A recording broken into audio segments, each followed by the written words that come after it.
Tunaomba sasa tuinuke, tuinuke na tupige makofi mengi. Kiongozi wetu, kipenzi chetu, rais wetu Mheshimiwa Dr. Samia Suluhu Hassan, rais wa Jamhuri ya Muungano wa Tanzania, anawasili hivi sasa, na burudani inaendelea kule, burudani inaendelea. Haya kina mama, vigelegele. Naam.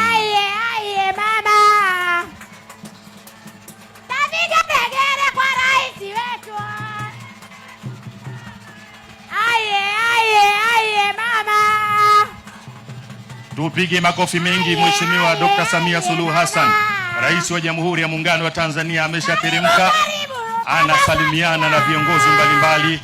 Ama kwa hakika inapendeza kweli kweli. Kina mama, vigelegele. Mama. Karibu Mama Samia. Dr. Samia Suluhu Hassan, rais wa Jamhuri ya Muungano wa Tanzania, anawapungia mkono viongozi na wananchi waliofika katika eneo hili la bandari ya Kigoma, ambapo muda mfupi ujao Mheshimiwa Rais atatuongoza katika uzinduzi wa meli 4 za mizigo.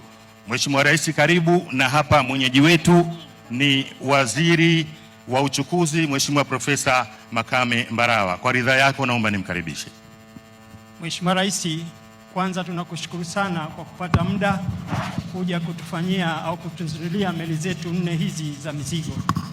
Mheshimiwa Rais, meli zetu 4 hizi zimejengwa kwa lengo la kuboresha usafiri kwenye ziwa Tanganyika na maeneo mengine, na zimejengwa na mwekezaji ambaye anaitwa Golden Logistics Company Limited.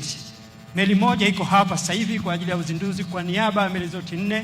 Meli moja iko Kalemie kule DRC na meli 2 nyingine ziko kule Karema.